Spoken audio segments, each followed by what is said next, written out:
오늘 우리에게 주시는 하나님의 말씀은 마태복음 22장 15절에서 22절까지의 말씀입니다.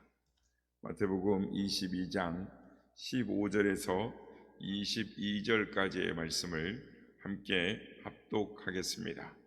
시작. 이에 바리새인들이 가서 어떻게 하면 예수를 말의 올무에 걸리게 할까 상의하고 자기 제자들을 헤롯 당원들과 함께 예수께 보내어 말하되, 선생님이여, 우리가 아노니 당신은 참되시고 진실로 하나님의 도를 가르치시며 아무도 거리끼는 일이 없으시니 이는 사람을 외모로 보지 아니하심이니이다. 그러면 당신의 생각에는 어떠한지 우리에게 이르소서. 가이사에게 세금을 바치는 것이 옳으니까 옳지 아니하니까 하니, 예수께서 그들의 악함을 아시고 이르시되, 외식하는 자들아, 어찌하여 나를 시험하느냐? 세금 낼 돈을 내게 보이라 하시니 데나리온 하나를 가져왔거늘 예수께서 말씀하시되, 이 형상과 이 글이 누구의 것이냐? 이르되 가이사의 것이니이다. 이에 이르시되, 그런즉 가이사의 것은 가이사에게, 하나님의 것은 하나님께 바치라 하시니, 그들이 이 말씀을 듣고 놀랍게 여겨 예수를 떠나가니라. 아멘. 할렐루야. 오늘도 우리 예배 가운데 함께 하신 주님을 찬양합니다. 그리고 예배를 통해 세상을 살아가는 성도의 자세가 무엇인지를 깨달음으로 하나님의 백성답게 이 땅에서 당당하게 살아가는 우리 모두가 되시길 주의 이름으로 축복합니다. 오늘 말씀은 가이사에게 이 세금을 바치는 문제에 대한 이 바리새인들의 바리새인들과의 논쟁으로부터 시작이 됩니다. 그러니까 논쟁의 발단은 바리새인들이 예수님께 와서 예수님을 올무에 걸리게 하려는 이 함정을 파는 이 질문으로 시작이 됩니다. 그러니까 당시 바리새인들이 자기 제자들과 이 헤롯 당원들을 함께 예수께 보내어서, 선생님, 당신은 참되시고 진리로 하나님의 말씀을 가르치시는 분이십니다. 그리고 거리끼는 일이 아무것도 없으십니다. 그리고 사람을 외모로 보지 아니하시는 분이십니다. 이렇게 한껏 예수님을 지켜 올려놓고 나서는 이제 가증스러운, 즉 아천한 말로 예수님께 다가왔습니다. 그리고는 예수님께 묻습니다. 당신의 생각에는 어떻습니까? 가이사에게 세금을 바치는 것이 맞습니까? 그러니까 맞지 않습니까? 라고 묻습니다.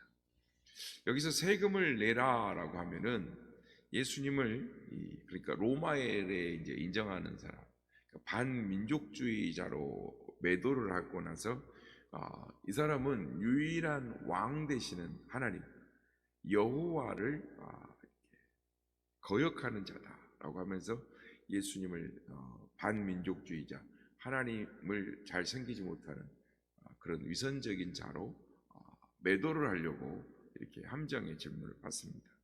반대로 세금을 내라라고 말을 하면 어떻게 할 거냐? 그러면은 같이 따라갔던 헤롯 당원들이 이제는 뒤로, 그러니까 바리새인은 뒤로 빠지고 헤롯 당원들이 앞에 나서서 예수님은 로마의 황제를 선동하는 자다라고 선전을 해서 로마 사람들의 손을 빌어서 예수님을 제거하려고 했던 것입니다. 그래서 그들은 예수님을 제거하기 위해서 예수님을 위하는 척하면서 이렇게 대답해도 올무에 걸리게 하고 저렇게 대답해도 올무에 걸리게 하는, 즉 악한 괴계를 펴서 올무에 걸리거나 함정을 판 질문한 것입니다. 그때 예수님께서 그들의 위선적인 관계를 아시고, 외식하는 자들아, 어찌하여 나를 시험하느냐라고 책망을 하시면서 세금 낼 돈을 내게 보이라 라고 말씀을 합니다. 그러자 로마 황제의 얼굴이 새겨진 데나리온 하나를 가져옵니다. 그래서 예수님께서 이 형상과 이 글이 누구의 것이냐 라고 물으십니다. 그래서 사람들이 이것은 가이사의 것이니이다.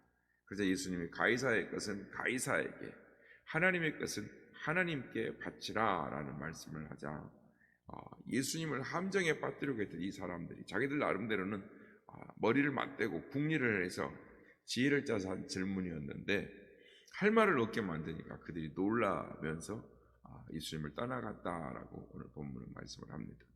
우리는 이 말씀에서 알 수 있게 되는 교훈이 한 두 가지를 또 압축해 볼 수 있습니다. 첫째는 하나님의 나라를 반대하는, 즉 하나님의 진리를 배척하기 위해서는 악한 세력들은 서로 연합한다라는 것입니다. 원래 바리새인들과 헤롯 당원들은 적대 관계에 있습니다. 사두개인들하고 헤롯 당원은 어떻게 연합을 할 수 있지만 바리새인하고 헤롯 당원은 연합할래야 할 수 없는 그런 적대 관계에 있는 사람들이었는데, 이들이 예수님을 제거하기 위해서, 대항하기 위해서 함께 손을 맞잡고 머리를 맞대고 예수님을 함정에 빠뜨리려고 했던 것입니다. 그 이유가 무엇일까요? 그 이유가 무엇이냐면, 가짜들만 있을 때는 가짜인 너도 가짜 나도 가짜니까 가짜들 간에 서로 진짜라고 싸울 수가 있습니다. 그러나 정말 진짜가 나타나면 가짜들은 모두 다 가짜로 드러날 수밖에 없는 것입니다. 그래서 가짜들은 진짜를 없이 하려고 연합을 하는 것입니다. 그렇습니다. 세상의 모든 일들을 보면 서로 안 맞아요. 서로 정책을 달리하다가도 어떻게든지 교회를 핍박하고 어떻게든지 성도들을 괴롭히는 그런 일로 나아가는 것을 우리가 사회생활을 하면서 경험하게 되는 것입니다. 그러나 아무리 가짜들이 손을 잡고 연합을 한다 할지라도 진짜 앞에서 하나님의 말씀대로 살아갈 때 그들은 그 안에서 부끄러움을 당하게 되고 수치를 당하게 되고 물러갈 것입니다. 왜냐하면 하나님이 역사의 주관자이시고 심판자가 되시기 때문입니다. 그래서 시편 2편 1절에서 4절 말씀까지 보면 이렇게 선포를 하는 것입니다. 어찌하여 이방 나라들이 분노하며 민족들이 헛된 일을 꾸미는가?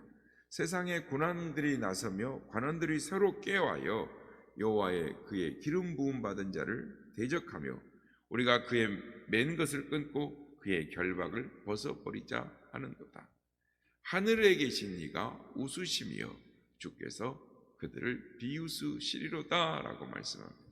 그럼 오늘도 하나님의 심판과 하나님의 판단이 있음을 깨닫고 언제나 하나님이 우리를 지키시고 또 마지막 최종의 하나님의 판단과 심판 가운데 나감을 깨달음으로 우리에게는 항상 승리가 있음을 깨달음으로 담대하게 살아가는 우리 모두가 되시길 주의 이름으로 축복합니다. 두 번째로 오늘 본문에서 알게 되는 것은 성도들은 하나님의 나라의 법과 윤리에 어긋나지 않는 한 세상 나라 법도 준수해야 할 의무가 있다라는 것입니다. 예수님께서는 이 복음서를 봐도 그렇고 사도행전의 사도들이 했던 이야기들을 봐도 그렇고 이 당시에 로마를 배척하는 말씀을 하시지 않았습니다. 복음서를 잘 살펴보면, 그리고 유대 나라에 대해서, 유대 나라의 권력자에 대해서도, 권력에 대해서도 말하지 않으십니다. 다만 말씀을 어떤 말씀을 하셨냐면 권력자들의 잘못된 행동이나 그들의 도덕적 윤리적 죄악은 책망을 하셨습니다. 그러나 세상 나라들의 권세들은 배척하지 않으셨다라는 것입니다. 그렇기 때문에 가이사의 것은 가이사에게라고 하시는 말씀은 단순히 바리새인들과 헤롯 당들의 올무를 피하기 위해서 이 애매한 답, 그러니까 이건 이거고 이건 이거다 이런 식으로 애매하게 말을 하시기 위해서 회피하기 위해서 하신 말씀이 아니라 세상 나라의 권세들을 부정하지 않는 말씀이다라는 것입니다. 그래서 로마서 13장 1절에서 3절 말씀에 보면 각 사람은 위에 있는 권세들에게 복종하라.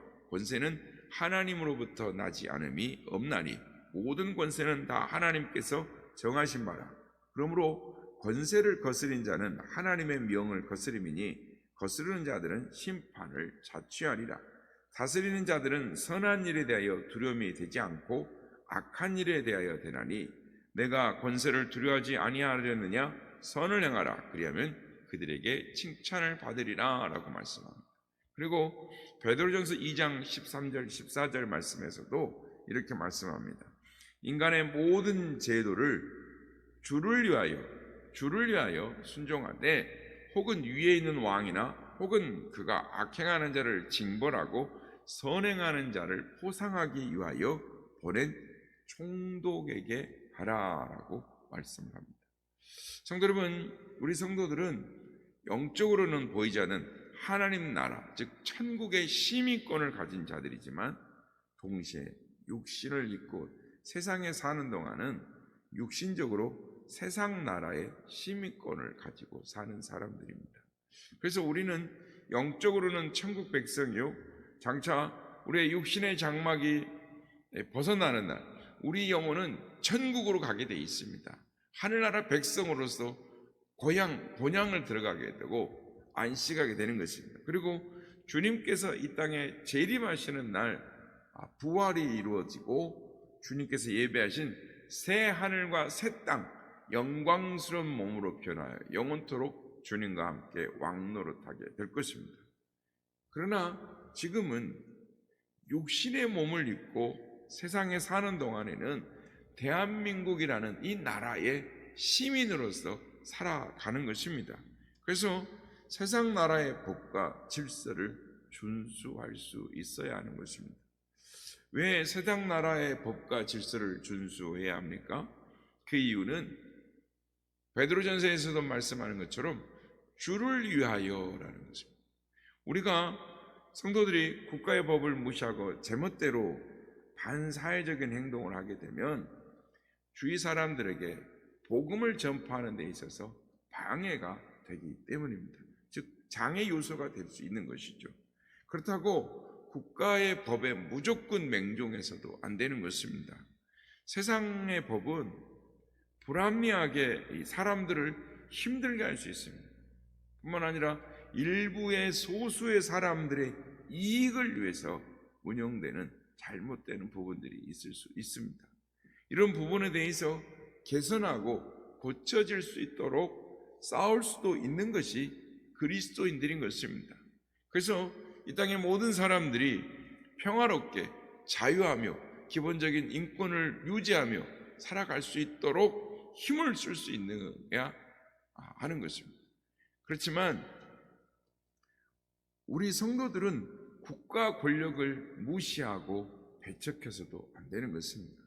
또한 무조건 국가 권력을 옹호하고 비호하는 자가 되어서도 안 되는 것입니다. 더 나아가 국가 권력을 등에 업고 무슨 일을 하려고 해서도 안 되는 것입니다. 이런 세상의 국가 권력에 올라타서 어떤 이익을 얻으려 하고 이 불의한 권력의 이 지배의 명분을 만들어주는 것, 그것을 성경은 뭐라고 말하냐면 음녀라고 말을 합니다. 그래서 진정한 하나님의 백성들을 향하여서는 제사장적 역할을 해야 하는 것입니다.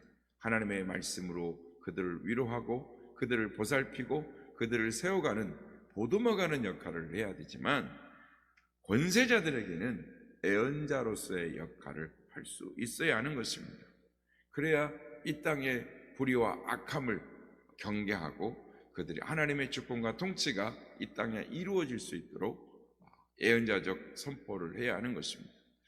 그러므로 세상을 사랑하는 그리스도인인 우리는 이 세상 가운데 하나님의 정의를 이루어가고 악하고 잘못된 자들을 심판할 수 있어야 하고, 또한 약하고 어려운 자들을, 소외된 자들을 섬기고 하나님의 나라를 소망하며 살아갈 수 있어야 하는 것입니다. 이것이 국가에 대한 성도의 바른 자세인 것입니다.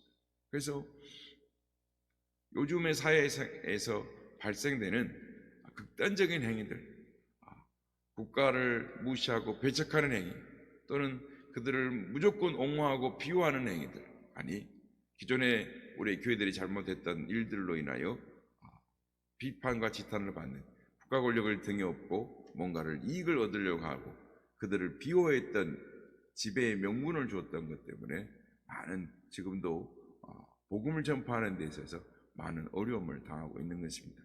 바라기는 우리 그리스도인들, 특별히 우리 선한 이웃의 식구들이 하나님의 말씀 앞에, 복음 앞에 당당하게 살아감으로 말미암아 세상의 빛과 소금의 빛을 발하는, 맛을 내는 선한 영향력을 끼치는, 그래서 하나님께 영광을 돌리는 우리 모두가 되시기를 예수님의 이름으로 축복합니다.